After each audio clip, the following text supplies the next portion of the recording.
DHA Lahore को लेकर 3 major topic पर बात करने जा रहा हूँ। डीएचए का एक ऐसा फेज़ है जिसके बारे में इवन डीएचए में इन्वेस्टमेंट करने वाले डीएचए के रहायशी उसके बारे में बहुत कम जानते हैं, जो 15 साल से ना ऑन ग्राउंड आया है, ना उसका नक्शा बना है, इवन ना उसकी लैंड का इवन डीएचए के चेयरमैन साहब को पता है कि वो कहाँ पर आएगा।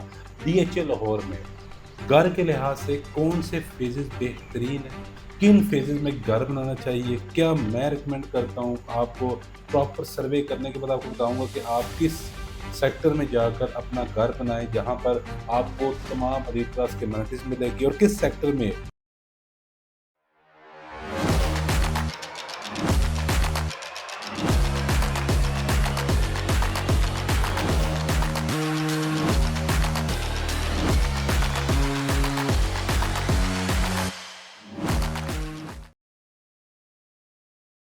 अस्सलाम वालेकुम, my name is Sikandar Zaman from billionaire investment group. आप मुझे देख रहे हैं यूट्यूब और सोशल मीडिया के प्लेटफॉर्म पर। डीएचए लाहौर को लेकर 3 मेजर टॉपिक पर बात करने जा रहा हूं। जो सबसे पहला टॉपिक है, डीएचए का एक ऐसा फेज है जिसके बारे में इवन डीएचए में इन्वेस्टमेंट करने वाले डीएचए के रहायशी उसके बारे में बहुत कम जानते हैं, जो 15 साल से ना ऑन ग्राउंड आया है, ना उसका नक्शा बना है, इवन ना उसकी लैंड का इवन डीएचए के चेयरमैन साहब को पता है कि वो कहाँ पर आएगा। आज उस फेज के बारे में बताऊंगा जहां पर खदशा है कि बहुत सारे लोग इन्वेस्टमेंट कर लेते हैं, जिनको इन्फॉर्मेशन नहीं होती, डीलर्स उनको चूरन बेच देते हैं, जबकि उनको पता नहीं होता कि ये पिछले 15 साल से एक पहेली बना हुआ है और अगले 15 साल भी शायद इसी तरह पहेली बना रहे। आज इसको भी सबसे मेजर टॉपिक में डिस्कस करेंगे। सेकंडली जो सबसे इंपॉर्टेंट टॉपिक है, डीएचए लाहौर में घर के लिहाज से कौन से फेजेस बेहतरीन हैं, किन फेजेस में घर बनाना चाहिए, क्या मैं रिकमेंड करता हूँ आपको। प्रॉपर सर्वे करने के बाद आपको बताऊंगा कि आप किस सेक्टर में जाकर अपना घर बनाएं जहां पर आपको तमाम रीड क्लास के अमेनिटीज मिलेगी, और किस सेक्टर में आपने हरगिज घर नहीं बनाना। जो डीलर्स, जाहिर सी बात है, जहां पर प्लॉट ज्यादा अवेलेबल होते हैं डीलर्स आपको उस तरफ खींचते हैं। क्यों? क्योंकि उनके पास इन्वेंट्री अवेलेबल होती है। जब इन्वेंट्री अवेलेबल होती है तो जाहिर सी बात है, जो एक डेवलप सेक्टर होता है जहाँ पर तमाम कम्युनिटीज़, तमाम सहूलियत होती हैं, वहाँ पर डीलर्स के हाथ में कोई प्लॉट डायरेक्टली नहीं आ रहा होता, इसलिए आपको अनडेवलप फेज़ेस की तरफ लेके जा रहे होते हैं, या वो फेज़ की तरफ लेके जा रहे हैं जो अगले 5 से 6 साल में भी शायद डेवलप ना होगा। थर्ड पर मैं सबसे इम्पोर्टेंट टॉपिक पर बात करूँगा, इन्वेस्टमेंट पॉइंट ऑफ के हवाले से 2 फेज़ेस आज मैं निकाल के लेके आऊँ डीएचए में, जो आपको ये बताता हूँ स्टार्ट में कि 50 से 55 लाख रुपए का प्लॉट है। ऑन ग्राउंड प्लॉट है, फाइल्स मैं रिकमेंड नहीं करता, आगे जाके बताऊँगा। ऑन ग्राउंड प्लॉट की सॉलिड किस्म की इन्वेस्टमेंट है। अगर आप 4 से 5 साल में इसको रखेंगे तो यही प्लॉट आपका सवा करोड़ से 1.5 करोड़ ईज़िली चला जाएगा। तो ये वीडियो बहुत इंपॉर्टेंट होने जा रही है। जो लोग चैनल मेरे पर नए हैं, हमारे चैनल को ज़रूर सब्सक्राइब कर लीजिएगा, क्योंकि इस चैनल पर आपको इन्फॉर्मेटिव वीडियो देखने को मिलेगी। और इसके अलावा मेरी वीडियो में कोई भी करेक्शन हो आप कमेंट सेक्शन में करवा सकते हैं। कुछ भी क्वेश्चन करना चाह रहा हूँ डीएचए के रिलेटेड, टॉपिक के रिलेटेड, आप कमेंट सेक्शन में मेरे से पूछ सकते हैं। मैं डायरेक्टली खुद आपको उसका उसका आंसर करूंगा। सबसे पहले बात करेंगे डीएचए लाहौर में बेहतरीन सेक्टर कौन से है घर बनाने के लिहाज से। इन माय ओपिनियन मैं नंबर वाइज आपको नंबरिंग वाइज बता दूंगा। इस वक्त 2025 में जहां पर आप अगर घर बनाते हैं, आपका रेंटल पॉइंट ऑफ व्यू के वाले से बेहतरीन आपको रेंट मिलेगा। आप अगर खुद रहना चाह रहे हैं, बेहतरीन रेजिडेंस हो सकती है उसमें। सबसे पहला आज के दिन जो मैं सबसे प्राइम सेक्टर कंसीडर करता हूं, वो डीएचए फेज 5 है। इस वक्त का सबसे एलीट, सबसे इजी एक्सेस है। लाहौर रिंग रोड इससे 0 किलोमीटर के डिस्टेंस पर है। इसके अलावा यहाँ की मॉडर्न रोड्स आपको देखने को मिलेगी। अंडरग्राउंड सीवरेज का निज़ाम है। अब आप कह रहे होंगे अंडरग्राउंड क्यों कह रहे होंगे, क्योंकि इससे पहले फेज 4 तक आपको अंडरग्राउंड इलेक्ट्रिसिटी देखने को नहीं मिलती। तो डीएचए फेज 5 मेरी लिस्ट में टॉप पर है। सेकंडली आप डीएचए फेज 6 को कंसिडर कर सकते हैं। मॉडर्न के लिहाज से, एक न्यूली डेवलपमेंट के लिहाज से, अमेनिटीज के लिहाज से, सहूलियत के लिहाज से डोलमन मॉल बन चुका हुआ है, जो कि डीएचए फेज 5 और फेज 6 की बाउंड्री में बना हुआ है। इवन डीएचए राया, जो कि अगेन डीएचए फेज 7 और डीएचए फेज 6 की बाउंड्री में बना हुआ है। तो इस वजह से सेकंडली मैं जो रिकमेंड करता हूँ वो फेज 6 करता हूँ। थर्ड पर जो मैं रिकमेंड करता हूँ वो डीएचए फेज 7 है, अनडेवलप है।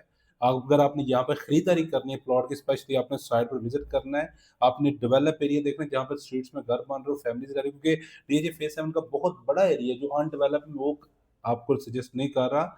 मैं वो सजेस्ट कर रहा हूँ जहाँ पर बहुत सारे घर या फैमिलीज़ या ब्लॉक्स, वो ब्लॉक्स जहाँ पर फैमिलीज़ रह रही हैं, जहाँ पर लोग घर बना चुके हों, क्योंकि जहाँ पर आपको फैमिलीज़ कम होंगी, क्योंकि डीएच के गाँव भी देखने को मिलते हैं, फिर सिक्योरिटी इश्यूज़ भी आते हैं, तो इसलिए आपने फ़ेज़ 7 में सोच समझ के इंतख़ाब करना है। फिर हम बात आ जाएँगे डीएचए फ़ेज़ 8 की तरफ। फ़ेज़ 8 बहुत कम कर रहे हैं, बहुत कम अभी तक फैमिलीज़ रह रही हैं, लेकिन 3rd नंबर पर, क्योंकि डीएचए फ़ेज़ 7 भी इसके बाद आएगा, 3rd नंबर मेरा फ़ेज़ 8 है। फ़ेज़ 8 प्राइम लोकेशंस है, इसको लाहौर रिंग रोड से ही 2 एक्सेस मिलती हैं, एक via DHA phase 5, DHA phase 6 interchange पर लेफ्ट साइड पर आना शुरू हो जाता है, और दूसरा भट्टा चौक से भी इसको एक्सेस मिलती है, तो एक अच्छा सेक्टर है।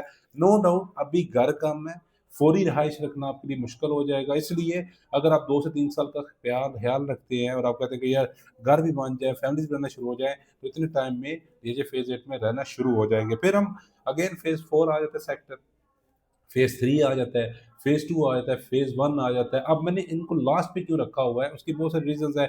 एक रशी एरिया आ चुका हुआ है, दूसरी पुरानी कंस्ट्रक्शंस हैं। आप प्लॉट की तरफ जाएँगे, घर खरीदने की तरफ जाएँगे, पुरानी कंस्ट्रक्शन देखने को मिलेगी। थर्ड पर सबसे इम्पोर्टेंट जो मॉडर्न फॉर एग्ज़ाम्पल डेवलपमेंट हमें फ़ेज़ 5, 6, 7, 8 में देखने को मिल रही है, वो इन सेक्टर्स में, इन ब्लॉक्स में या इन फ़ेज़ेज़ में हमें देखने को नहीं मिलती। सेकंडली अगेन सबसे इम्पोर्टेंट पॉइंट्स आ जाता है जी कि पुराने होने के बावजूद आपको उन ब्लॉक्स का, उन फेजेस का इंफ्रास्ट्रक्चर उस के अकॉर्डिंग आपको ओल्ड स्टाइल में नज़र आता है। तो ये वो सारी रीज़न है। सेकंड वो सबसे इम्पोर्टेंट चीज़ सिक्योरिटी वाइज़।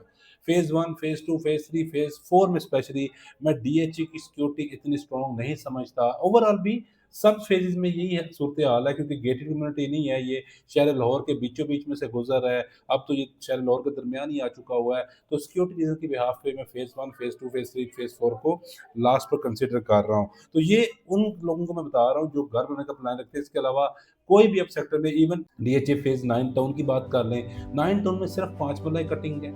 9 टाउन अभी कंप्लीट फैमिलीज़ के लिहाज़ से, अगर तो आप ये चाह रहे हैं कि आपकी फैमिली है, आपके पास सर्वेंट नहीं है, आपको कुछ ला मतलब कि वो सर्वेंट आपके पास नहीं है, कुछ ला कर देने वाला, तो फ़ेज़ 9 तो मैं रिकमेंड नहीं करता। अभी तक वहाँ पर तमाम सहूलियत हमें देखने को नहीं वहाँ तक मिल रही। सेकंडली हम सबसे इम्पोर्टेंट टॉपिक पर आ जाएँगे, इन्वेस्टमेंट पॉइंट ऑफ व्यू के हवाले से मैं क्या सजेस्ट करता हूँ, जो लोग इन्वेस्टमेंट करना चाह रहे हैं, डीएचए में करना चाह रहे हैं, सॉलिड करना चाह रहे हैं, देखिए फर्स्ट ऑफ ऑल फाइल्स को साइड पर रख दें। फाइल्स का मैं आपको बताने नहीं जा रहा, एक रिस्क इन्वेस्टमेंट होती है, तो वो मैं अच्छी बात है कि आपको ना ही बताऊँ। इससे बेहतर ये है कि उन्हीं उसी फाइल की प्राइस में आपको प्लॉट्स बता दूँ, जो अगले 4 से 5 साल में आपकी इन्वेस्टमेंट को 2 से 3 गुना कर देंगे और गारंटी के साथ कर देंगे। इसमें जो सबसे इम्पोर्टेंट चीज़ आती है, वो डीएचए फ़ेज़ 9 प्रिज़्म है। आप विज़िट करें इसको जाकर, लाहौर रिंग रोड से ईज़िली एक्सेसिबल है, घर बनाने के लिहाज़ से रिकमेंड नहीं कर रहा, इन्वेस्टमेंट पॉइंट ऑफ व्यू के लिहाज़ से कर रहा हूँ, या अगले 4 से 5 साल में अगर आप घर बनाने का प्लान रखते हैं, तो DHA phase 9 prism is one of the best. Again on ground plots का कम ब्लॉक्स हैं यहाँ पर जहाँ पे ऑन ग्राउंड प्लॉट्स आए, फाइल्स की तरफ नहीं जाना, मैं हरगिज़ आपको रिकमेंड नहीं कर रहा इन्वेस्टमेंट पॉइंट ऑफ व्यू के हवाले से। यहाँ पर 5 मरले का प्लॉट आपको 55 लाख से लेके 75 लाख अकॉर्डिंग लोकेशन मिल जाता है, again without development charges. Next जिसमें फ़ेज़ की बात करने जा रहा हूँ, बहुत कम लोग इस फ़ेज़ के बारे में जानते हैं। ये फ़ेज़ 8 है, आईवीवाई ग्रीन ज़ेड ब्लॉक इसको हम कहते हैं। ये बेसिकली आप ये समझिए बरकी रोड पर आ रहा है। ये डीएचए फ़ेज़ 8 से एक सेपरेट ब्लॉक बना हुआ है, जिसको ज़ेड ब्लॉक भी कहते हैं, आईवीवाई ग्रीन ज़ेड ब्लॉक के नाम से भी जानते हैं। ये इन्वेस्टमेंट पॉइंट ऑफ के हवाले से बहुत अच्छा है। यहाँ पर 5 मरले का कब्ज़े का प्लॉट आपको 55 लाख से लेकर 90 लाख तक देखने को मिलता है। मैं अगेन बता रहा हूँ, इन्वेस्टमेंट पॉइंट ऑफ व्यू के लिहाज से आपने 55 लाख से लेके 70 लाख तक यहाँ पर बाइंग करने, डेवलपमेंट चार्जेस शामिल हैं। क्यों बता रहा हूँ? देखें, आपको बरकी रोड पर पैरागॉन सोसाइटी देखने को मिलती है, आपको बरकी रोड पर ग्रीन सिटी देखने को मिलती है। उन सोसाइटीज़ में, क्योंकि वो डेवलप हो गई हुई हैं, अभी पैरागॉन सोसाइटी में यकीन करें डीएचए के कुछ फेजेज़ से भी 5 मरला के बहुत तेज़ रेट है, यानी कि 5 मरला प्लॉट वहाँ पे आपको डेढ़ करोड़ के अराउंड देखने को मिलता है। और अगेन ये उससे करीब-तरीन आ रहा है, फ़ेज़ 6 और फ़ेज़ 8 के अपोज़िट साइड पर आ रहा है, एक रोड पर आ रहा है। ज़ेड ब्लॉक में मैं उन लोगों को रिकमेंड कर रहा हूँ जो समझ-बूझ रखते हैं, जो सोच-समझ रखते हैं, जिनको पता है यार ये प्रॉपर्टी जो 55 लाख वाली है, ये आपकी प्रॉपर्टी डेढ़ करोड़, 2 करोड़ पर कैसे जानी, उसके लिए ये डेवलप हो जाएगा। यहाँ पर तमाम सहूलियत आ जाएँगी और इसको कितना टाइम लगेगा? 3 से 5 साल के लिए। इसलिए इन्वेस्टमेंट पॉइंट ऑफ व्यू से सजेस्ट कर रहा हूँ कि 60 से 65 लाख का प्लॉट ले लें और 4 से 5 साल में मेरे ओपिनियन के मुताबिक सर गारंटी के साथ कह सकता हूँ कि सवा करोड़ से डेढ़ करोड़ की ये प्रोडक्ट है। आज रेट इस वजह से कम है, क्योंकि वहाँ पर लोग घर नहीं बना रहे, घर बहुत कम देखने को मिलते हैं। लेकिन ऑन ग्राउंड चीज़ है, सॉलिड है, डीएचए है।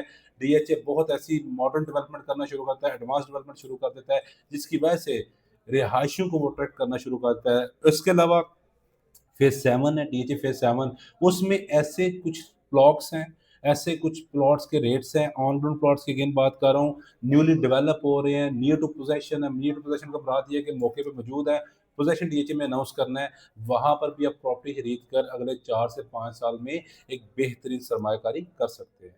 कमेंट सेक्शन में मुझे आप ज़रूर बताइएगा कि इन्वेस्टमेंट पॉइंट ऑफ व्यू के हवाले से आप कौन से फेज़ को, कौन से सेक्टर को सजेस्ट करते हैं, ताकि मेरी जो ऑडियंस है, वो आपके कमेंट सेक्शन से भी मुफ़ीद हो सके। अब मैं थर्ड टॉपिक पर आने जा रहा हूँ, वो पहेली जो पिछले 15 सालों से सुलझ नहीं रही, वो पहेली जिसको आज तक डीएचए भी सुलझा नहीं पाया, यानी कि एक फेज़, एक पूरे का पूरा फेज़, जहाँ पर मैं हज़ारों के हिसाब से फाइल सेल हुई थी, कैश पर फाइल सेल हुई थी, अराउंड 2010 के अराउंड पर ये फाइल सेल हुई थी, और आज ये ना सिर्फ फेज़ नक्शे पर भी नहीं है, इसकी लैंड का भी किसी को भी नहीं पता। इवन डीएचए, आज तक डीएचए की मैं कहता हूँ सबसे बड़ी नाअहली ये है कि वो इस फेज़ को लोकेशन भी नहीं दे पाया। जिस हिसाब की मैं फेज़ से आपसे बात कर रहा हूँ, वो डीएचए फेज़ 13 है। इनमें बहुत सारे लोग जो सरमायाकारी करने का सोच रहे हैं, जिन लोगों को बताया गया है कि डीएचए फेज़ 13 में फाइल लेने, आज आज के दौर में इस प्राइस में मिलता क्या है, तो खुदारा उनसे बचिएगा। जिनको ये बताया गया है कि इतने पैसों में तो यकीन करके मेहरान नहीं आती, इतने पैसों में तो यकीन करके जीएलआई नहीं आती, और डीएचए की प्रॉपर्टी अब देखिए 5 मरले का प्लॉट 2 करोड़ का भी स्टैंड करता है। मैं उनको कह रहा हूँ कि आपने यहाँ पे खरीदारी नहीं करनी। अगर आप कर चुके हैं, तो आप इंतज़ार करें, वेट करें। अगर अच्छी ऑफ़र मिलती है, ज़ाहिर-सी बात है डीएचए में बाइंग सेलिंग रेट हर वक़्त अवेलेबल होता है। एक सबसे अच्छी चीज़ ये भी होती है, अगर आपको अच्छी ऑफ़र मिलती है, आप एग्ज़िट कर ले की दीजिएगा। आने वाले टाइम में डीएचए फेज़ 13 तब मैं लोगों को रिकमेंड करूँगा जब इसकी लोकेशन डिफाइन हो जाएगी, जब साइट पर डेवलपमेंट शुरू हो जाएगी। फिर भी हम उसमें जो नियर टू पोज़ेशन ब्लॉक होगा, हम उसकी तरफ लोगों को सजेस्ट करेंगे, ना कि उस ब्लॉक की तरफ जो जस्ट फाइल्स होगा, और आने वाले टाइम में पता नहीं उसका कब्ज़ा डीएचए को मिलता है या नहीं मिलता। क्योंकि बहुत सारे ब्लॉक्स ऐसे भी होते हैं जो हवा में रहते हैं, शफ़ल होते हैं। तो अगेन मैं नहीं चाहता कोई 15 से 20 साल वो इसी गहमा-गहमी में लगा रहे। तो ये मेरा सबसे इम्पोर्टेंट पॉइंट था, लोगों को समझाना आपको मकसद था। तो ये आज की मेरी वीडियो थी। वीडियो अच्छी लगी लाइक ज़रूर कीजिएगा, कमेंट सेक्शन में अपनी राय का ज़रूर इज़हार कीजिएगा। Thank you so much.